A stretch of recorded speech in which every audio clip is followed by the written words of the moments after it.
Hello everyone. நான் ரொம்ப நாளாக ஆக்சுவலி நினச்சிட்டு தான் இருந்தேன். என்ன அப்படின்னா, நம்ம எப்படி வந்து பாஸ் பண்ணுறது, எப்படி வந்து ஸ்டெனோ வந்து பாஸ் பண்ணுறது. இப்போ ஆக்சுவலி எக்ஸாம் வந்து இன்னும் கிட்டத்தட்ட ஆகஸ்ட்டில், ஸோ நெருங்கி வந்துருச்சு. கொஞ்சம் தான் இருக்குது டைமிங்கு. ஆனால் நம்ம வந்து எப்படி வந்து பாஸ் பண்ணலாம், நம்ம ஷார்ட் ஹேண்டில் எப்படி பாஸ் பண்ணுறது. நீங்கள் வந்து நம்பினா நம்புங்க, நம்பலைன்னா போங்க. நான் எப்படி பாஸ் பண்ணேன் அப்படின்னு பார்த்தீங்கன்னா, ஜஸ்ட்டு வந்து ஒரு 2 1/2 மந்த்ஸ் தான்ப்பா. ஆக்சுவலி நான் வந்து ஒரு சென்டர் போயிட்டு தான் வந்து நான் கோச்சிங் எல்லாம் ஸ்டெனோக்குன்ட்டு இருந்தேன் நானு. அப்போ என்ன என்ன சொன்னாங்கன்னா வந்து, "நீ போவாத, எக்ஸாம் போவாத. நீ போனன்னா வந்து ஃபெயில் ஆயிடுவ. ஏன்னா வந்து ஒரு ஸ்பீடு வந்து பார்த்தோன்னா ஒரு 6 மந்த்ஸ் இருக்கணும்." அப்படின்னு சொன்னாங்க. நான் பிப்ரவரி தான் எக்ஸாம் எழுதணும். அப்போ வந்து என்ன ஆச்சு அப்படின்னா, கிட்டத்தட்ட எனக்கு நெறைய கமிட்மெண்ட்ஸ்லாம் இருந்துச்சு. ஆஃப்டர் தட் நான் வந்துட்டு இது ஒரு சக்ஸஸ்ஃபுல்லான ஒரு ஸ்டோரி தான் நான் சொல்வேன். நீங்க கூஸ் பம்ப்ஸ் ஆயிடுவீங்க. நெறைய விஷயத்துல. எனக்கு வந்து அவ்ளோ வந்து வொர்க்ஸ் இருந்தது. என்னால சுத்தமா கான்சன்ட்ரேட் பண்ண முடியாது. ஆனா, என் கையில ஸ்பீடு கிடையாது. நானு எக்ஸர்சைஸே அவ்ளோ நாளா எழுதிட்டேன். எனக்கு என்ன பண்றதுன்னே தெரியல. என் நோட்ஸ்ல நீங்க பார்த்தீங்கனாலே, ஒரு ஒரு அவ்ளோ நோட்ஸு. என்னென்ன நான் போடுவேன் அப்டின்னா வந்துட்டு, ஆ எதுக்கு எதுக்குன்னா, ஒரு இப்ப நம்ம இந்த பேப்பர் நான் எழுத போறேன். இப்ப நானு இது வந்து இந்த ஸ்பீடு எழுத போறேன் அப்டின்னா, ஃபர்ஸ்ட்டு என்ன பண்ணுவேன், இத ரீட்லாம் பண்ணிக்கவே மாட்டேன். இது ஸ்ட்ரோக்கெல்லாம் நான் எழுதிக்கவே மாட்டேன். இதில எனக்கு என்ன தெரியாதுன்னு பார்ப்பேன். இன்னொன்னு என்ன ஃப்ரேசஸ் எதனா இருக்கா? எதனா ஃப்ரேசஸ் இருக்கா? இல்ல கிராம்லாக்ஸ் இருக்கா? அப்டின்ட்டு. நான் ஃபஸ்ட்டு மோஸ்ட்லி என்ன ட்ரை பண்ணேன்னா, ஒரு பேசேஜ்ன்ட்டு எடுத்துக்கிட்டோம் அப்படின்னு பார்த்தோன்னா, அந்த பேசேஜ் வந்து நெறைய டைம் எழுதி எழுதி பார்த்தேன். ஃபார் எக்ஸாம்பிள் இந்த பேப்பர் தாங்க. இந்த பேப்பரே எப்படி ஆயிடுச்சுன்னு பாருங்க. இந்த பேப்பர் தான் வந்து எப்படி ஆயிடுச்சு பாருங்க. இதெல்லாம் இதுக்குள்ள தான் இருக்கு. இந்த பேப்பர வந்து எவ்ளோ டைம் வந்து பார்த்தீங்கன்னா, எழுதி பிராக்டிஸ் பண்ணேன். எனக்கு புடிச்ச பேசேஜே என்ன அப்படின்னு பார்த்தோன்னா, இந்த பிப்ரவரிலேருந்து எனக்கு புடிச்ச பேசேஜ் 2024 அந்த அளவுக்கு யூஸ் பண்ண மாட்டேன். நெறைய கிறுக்கியிருக்கேன் பார்த்தீங்களா? இதெல்லாம் நான் நெறைய டெஸ்ட் எழுதி பார்த்தது. டெஸ்ட் எழுதுறத விட நான் என்ன பண்ணுவேன்னா, ரீட் பண்ணுவேன். ஸோ போட்டா ரீடுன்ட்டு அர்த்தம். ஸோ அதுக்கப்புறம் வந்து பார்த்தோன்னா, டீனா டெஸ்ட்டு. அந்த புக்கு நோட்டு வந்து நான் ட்ரான்ஸ்லேட் பண்ண ஸ்டார்ட் பண்ணதே, நீங்க நம்பவே மாட்டீங்க. எனக்கு பிப்ரவரி எக்ஸாமு. நான் ட்ரான்ஸ்லேட் பண்ணது என்ன அப்படின்னு பார்த்தோன்னா, கரெக்ட்டா ஒரு 1 மாசம் இருக்கும் பார்த்தீங்கன்னா. இப்ப 20 இதுதான் புது புக்கு. இதுதான் நோட்டு. ஸோ இதுதான். ஸோ இதில தான் நான் வந்து எழுதுவேன். நான் எவ்வளோ தப்பு இருந்தா கூட பரவால்ல. நீங்க பார்த்துக்கோ. அதெல்லாம் ஒண்ணும் பிரச்சனை இல்ல. ஆனா நான் எழுத எவ்ளோ மிஸ்டேக்ஸ் தெரியுமா? எனக்கு என்ன பண்றதுன்னே தெரியல. இதுதான் மெயினே. உடனே என்ன பண்ணுவேன் அப்படின்னு பார்த்தீங்கன்னா, இப்ப எழுதுறேன்னு வச்சுக்கோங்க டெஸ்ட்டு. எதெல்லாம் நான் ஒமிஷன் பண்றேன்னு பார்ப்பேன். எதெல்லாம் இதுக்கு பதில் இத எத ரீப்ளேஸ் பண்றேன் பார்ப்பேன். ஸ்பெல்லிங் மிஸ்டேக்ஸ் பார்ப்பேன். பங்க்சுவேஷன் பார்ப்பேன்.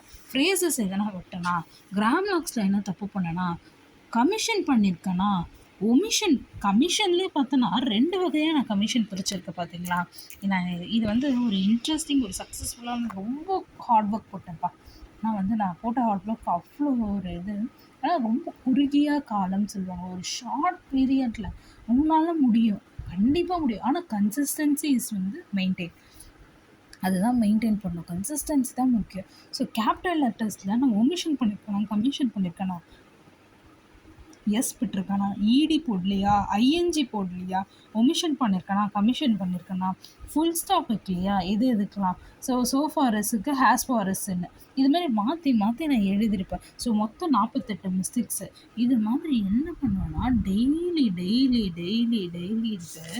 எவ்ளோ பேசேஜ்க்கு தப்பு வருது. எனக்கு ஒரு நீங்க நம்பவே மாட்டீங்க. என்னோட பாருங்க தினமும் இது மாதிரி நான் எவ்வளோ மிஸ்டேக்ஸ் பண்ணியிருக்கேன்.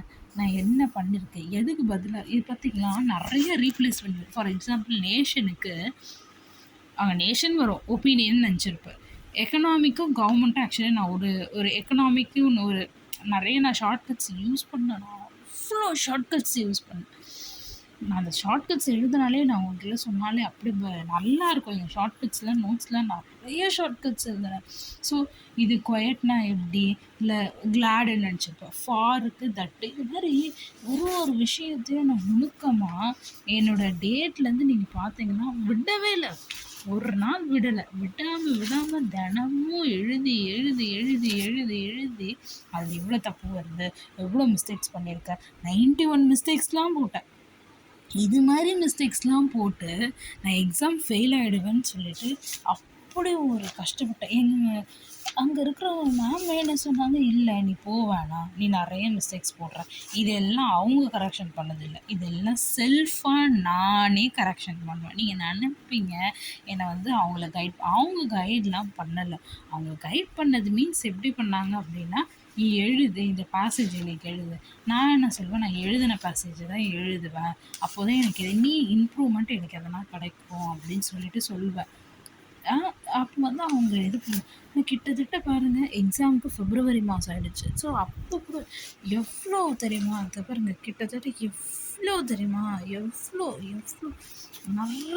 நிறைய எழுதுவேன். எக்ஸாம் நாளைக்குன்னா இன்னைக்கு நைட்டு ஒரு புது பேசேஜ் போட்டு எழுதணும். பக்குன்னு பயம் வந்துடுச்சு, பயங்கர பயம் வந்துடுச்சு. நீங்கள் நம்பவே முடியாது அந்த ஃபியரை நான் எப்படி க்ராஸ் பண்ணிட்டு வந்தேன் அப்படின்னு. எப்படி செம்ம ஒரு ஃபியர்னஸ் அப்படி ஒன்று எழுந்துருச்சு. ஒரு மாதிரி டென்ஷன் செம்ம ஜாஸ்தியாகிடுச்சு. என்னடாலாம் பண்ணேன், ஏன்னா அவ்வளோ மிஸ்டேக்ஸ் ஆகிடுச்சு. எனக்கு அவ்வளோ மிஸ்டேக்ஸ் வந்துடுச்சு. எப்படி நம்ம இது போகலாமா வேணாமா, எக்ஸாம் விட்டுடலாமா, இல்லை காசு கொடுத்து நான் வர ஃபீஸ் கட்டிட்டேனே, என் மைண்டில் இதுலேயே நான் உட்காந்துருந்தா எப்போ நான் வந்து எக்ஸாம் முடிச்சுட்டு நான் எப்போ வந்து நிறைய அடுத்தடுத்து எதனா பண்ணுறதுக்கு நம்ம எப்போ பண்ணுவோன்னு ரொம்ப கஷ்டமாயிடுச்சு. ரொம்ப கஷ்டப்பட்டுட்டோம். அப்புறம் என்ன ஆச்சு அப்படின்னா வந்துட்டு, சரி என்ன பண்ணலாம், இதுக்கப்புறம் என்ன பண்ணலாம் அப்படின்னா ஹார்ட் ஒர்க் தான் பண்ணணும், வேறு எதுவுமே பண்ண முடியாது. ஹார்ட் ஒர்க் தானே மெயின், ஹார்ட் ஒர்க் பண்ணால் தானே நம்ம மெயின் அப்படின்னு சொல்லிட்டு ஒரு பேப்பர் எடுத்துட்டு இப்போ பார்த்தீங்கன்னா எந்த பேசேஜ் எனக்கு பிடிக்கும், நீங்கள் நம்பவே மாட்டீங்கன்னா எத்தனை பேசேஜ் இந்த புக்கில் வந்து 84 பேசேஜ் இருக்குது. நான் பேசேஜ் முடிச்சது எத்தனை சொல்லுங்கள்? 49 பேசேஜ் தான் எழுதியிருக்கேன். அதுவே ஒரு சிலதெல்லாம் விட்டுருவேன். எனக்கு ஃபெமிலியர் ஆனது இது 2000+. 2000 பேசேஜ்லாம் அவ்வளோ சூப்பராக இருக்கும் சரிங்களா?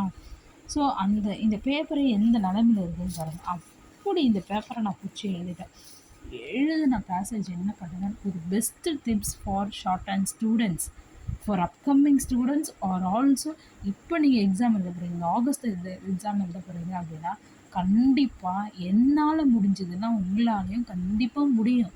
ஏன் முடியாது? எப்படி முடியாமல் போகும்? ஒரு நாளைக்கு நான் எழுதுவேன் 8 ஹவருக்கு மேலே நான் எழுதிட்டுருப்பேன் தெரியுமா? காலையில் மத்தியானம் நைட்டு எழுதி பார்த்துருப்பேன். எனக்கு ஈஸியாலாம் எனக்கு கிடையாது சரிங்களா? எனக்கு டைம் கிடைக்கிறதே கஷ்டமாக இருக்கும். அந்த டைம் கிடைக்கிற கஷ்டத்தில் நான் உட்காந்து எழுதுவேன். என்னன்னா எனக்கு பாஸ் பண்ணிடணும். இன்னொன்று நீ போனால் ஃபெயில் ஆகிடுவேன்னு அவங்க சொல்லிட்டாங்க. அதை சொல்லிட்டோன்னே என் மனசு வந்து என்ன ஆச்சுன்னா செம்ம கடுப்பாயிடுச்சு. எப்படிடா நம்ம ஃபெயில் ஆகும், எனக்கு வந்து பாஸ் பண்ணியே ஆகணும் அப்படின்னு சொல்லிட்டு ஆகணும்ன்ட்டு இருக்கும். ஆனால் நான் அன்னோன் பேசேஜே எழுதலைப்பா. நீங்கள் நம்ப மாட்டீங்க, நான் அன்னோன் பேசேஜே எழுதலை. எழுதின பேசேஜை நான் எழுதிட்டே தான் இருந்தே தவிர்த்து அன்னோன் பேசேஜை நான் எழுதவே இல்லை.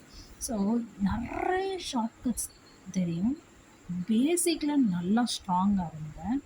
இன்னொன்று அப்படின்னு பார்த்தீங்கன்னா செகண்ட் பேப்பர் வந்துட்டு அது வந்து வேணால் தனியாக வீடியோவில் நான் வேணால் சொல்கிறேன். செகண்ட் பேப்பரை பற்றி நான் ஃபஸ்ட் பேப்பர் எனக்கு ஸ்பீடு வர வச்சதே நான் வந்து மெயின் ரீசன் கன்சிஸ்டன்சி. ஒன்றுமே இல்லை, கன்சிஸ்டன்ஸாக இருந்தேன். உன் தப்பு நீ தான் குறைக்கணும், இது மற்றவங்க யாரும் குறைக்க மாட்டாங்க.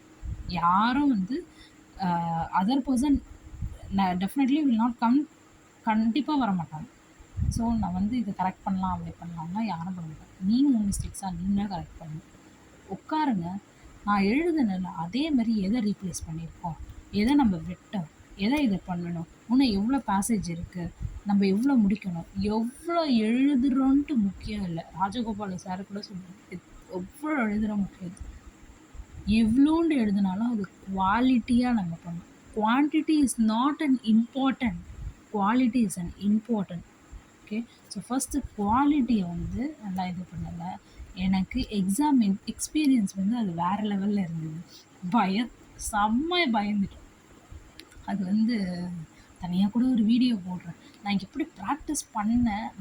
ஆனா பாஸ் பண்ணிட்டீங்களா கேட்டீங்கன்னா, நான் கண்டிப்பா பாஸ் பண்ணிட்டேன். நான் ஃபர்ஸ்ட் அட்டெம்ப்ட்லயே நான் கிளியர் பண்ணிட்டேன். This is a successful story அப்படின்னு சொல்லுவேன். ஒரு 2 1/2 மந்த்ஸ்ல தான் நான் ட்ரை பண்ணேன். மத்தபடி எனக்கு ஸ்பீடுன்னா என்னன்னே தெரியாது. எனக்கு இவ்வளோ தான் வரும். எல்லாரும் சொல்லுவாங்க 85 வச்சா தான் வந்து நீங்க எழுத முடியும் அப்படின்னு சொல்லுவாங்க. ஆக்சுவலி இது கரெக்ட்டு தான். இருந்தாலும் எனக்கு 85க்குலாம் வரல. நான் 80க்கே நான் தட்டு தடுமாறிட்டு தான் இருந்தேன். கஷ்டப்பட்டேன் தான். ஆனா நான் கஷ்டப்பட்டது 2 1/2 மாசத்துக்கு எனக்கு கிடைச்ச உழைப்பு வந்து சூப்பரா கிடைச்சது. விட்டாம ஏறுச்சு. எங்க வீட்ல கூப்பிடுவாங்க. இங்க ஃபங்ஷன் இருக்கு, அங்க ஃபங்ஷன் இருக்கு. அதுல வேற இந்த ஆடி மாசம் வேற இந்த ஆகஸ்ட்ல வந்து ஆடி மாசம் இல்ல. ஆக்சுவலா இந்த இதெல்லாம் தீபாவளிலாம் முடிஞ்சிடுச்சு. முடிஞ்சிட்டோனே என்ன பண்ணாங்க, திடீர்னு எங்களுக்கு ஊர்ல ஏதோ திருவிழா அப்படின்னு சொல்லிட்டு, அதுக்கெல்லாம் கூப்பிட்டு வந்து நான்லாம் வரமாட்டேன். நான் எழுதுனேன்னு சொல்லிட்டேன். அதுக்கு என்ன பண்ண ஸ்டார்ட் பண்ணிட்டாங்க, இவ வந்து எப்பவுமே இப்படிதான் சொல்றா. அப்படி என் பேப்பர்ல நான் ரீவல்யூஷன் நான் போடல. பட் என் பேப்பரை நான் பார்க்கணும் அப்படின்னு சொல்லிட்டு. ஏன்னா அது நான் வந்து எப்படி சொல்றது? நெறைய தப்பு பண்ணேன். அதுக்காக நான் வந்து சொல்றேன். ஸோ உங்களுக்கு வந்து டிப்ஸ் வந்து எப்படி அப்படின்னா, first consistency is important and then வந்து ப்ராக்டிஸ் ஒன்லி. வாங்கியே தீரணும். இந்த எக்ஸாமை விட்டா எனக்கு வேறு எதுவுமே கிடையாது. மைண்டில் ஃபிக்ஸ் பண்ணுறது ப்ராக்டிஸ் பண்ணணும். இன்னொன்று கன்சிஸ்டன்சியாக இருக்கணும். இந்த எக்ஸாமை விட்டால் எனக்கு கிடையாது. என்னால் ஃபீஸ் கட்ட முடியாது. இந்த மைண்டில் தான் இருக்கணும். நான் எவ்வளோ ஃபீஸ் கட்டினேன் தெரியுமா? 2500 ருபீஸ் நான் கட்டினேன். Actually I know that online application I know. சரியா எவ்வளோ ஃபீஸுன்னு சொல்லிட்டு. பட் நான் 2500 ஒன்றுமே கிடையாது. யாருமே வரல. நானே தான் போனேன். கூட எங்கள் அம்மா தான் வந்தாங்க. மற்றபடி வேறு யாரும் வரல. ஸோ அந்த இன்ஸ்டியூஷனுக்கும் அவங்களுக்கு அந்த மண் கொடுத்தது எனக்கு தெரியல. ஸோ இதுதான் சொல்கிறேன், கன்சிஸ்டன்சி மெயின் இம்பார்ட்டன்ட். ஸோ இன்னொன்று நம்ம பண்ணுறது நம்ம கரெக்டாக வந்து பண்ணணும். இன்னொன்று வந்து எழுதின மெசேஜ் எழுதிட்டே இருங்க. என்ன மாதிரி 10 கோடு நான் போடுவேன். எத்தனை 3 4 கோடு போடுவேன். ஒரு பேசேஜ் எழுதின பேசேஜ் எழுதுவேன். படித்து பார்ப்பேன். Reading is a main important. Voice record போடுங்க. தானாக ரீட் பண்ணுவேன். ரீட் பண்ணி என்ன பண்ணுவேன் அப்படின்னு பார்த்தோன்னா, ரெக்கார்ட் பண்ணிவிடுவேன். ரெக்கார்ட் பண்ணிவிட்டு நான் அந்த காதில் வச்சு கேட்பேன். என்ன தப்பு பண்ணியிருக்கனோ அதை என்ன பண்ணுவேன் அப்படின்னு பார்த்தீங்கன்னா, என் நோட்டில் வந்து மிஸ்டேக்ஸில் வந்து நான் எழுதி என் பேப்பருக்கு இது வந்துச்சு. ஸோ இதுமாரி ரவுண்ட் பண்ணி வச்சுருப்பேன். இதெல்லாம் நான் தப்பு பண்ணியிருக்கேன். இந்த பிங்க் கலர்லலாம் நான் தப்பு பண்ணியிருக்கேன் அப்படின்னு சொல்லிட்டு ரவுண்ட் பண்ணி ஃபுல்லாக போடுவேன். ஸோ ஃபுல்லாக இவ்வளோனா நம்ம ரெக்கார்ட் பண்ணி நம்ம வந்து ஃபுல்லாக போட்டுருவோம். ஸோ டபிள்யூனா ரைட் அப்படின்னு போட்டுருவேன். ஸோ ரைட் பண்ணிட்டேன். இல்லை ரெக்கார்டிங்கா, ஆர்னா ரெக்கார்டிங் அப்படின்னு சொல்லிட்டு ஒரு இதுக்கு நான் வந்து போட்டுருவேன். ஸோ எனக்கு என்னோடய மெயின் இம்பார்ட்டன்ட் திங் கன்சிஸ்டன்சி. வாங்கியே ஆகணும். யார் என்ன வேணால் சொல்லட்டும்டா, இந்த எக்ஸாம் போகிறோம், பாஸ் பண்ணிட்டு தான்டா வெளியே வரோம் அப்படின்னு ஒரு மைண்டில் வந்து ஃபிக்ஸ் பண்ணணும். எல்லார் முன்னாடி நல்லா வாழ்ந்து காட்டணும். நான் கண்டிப்பாக ஜெயிக்கணும். என்னை எவ்வளோ சொன்னாலும் நான் ஹார்ட் ஒர்க் போட்டிருக்கேன். என் ஹார்ட் ஒர்க்கு நான் பிலீவ் பண்ணுறேன். என்னை யாரும் வந்து பிலீவ் பண்ண தேவையில்ல. என்ன நான் நம்புகிறேன்டா, நான் பாஸ் பண்ணுவேன். அவ்வளோதான். இது மட்டும் பண்ணுங்க. ஆட்டோமேட்டிக்காக இந்த ஸ்பீட் இன்க்ரீஸ் ஆகும். நீங்கள் கண்டிப்பாக இந்த எக்ஸாமில் கிளியர் பண்ணுவேன். தேங்க்யூ. நிறைய எக்ஸ்பீரியன்ஸ் இருக்குது. பேசிட்டே போகலாம். ஸோ நான் ஒன்று ஒன்றா சொல்கிறேன். பாய்.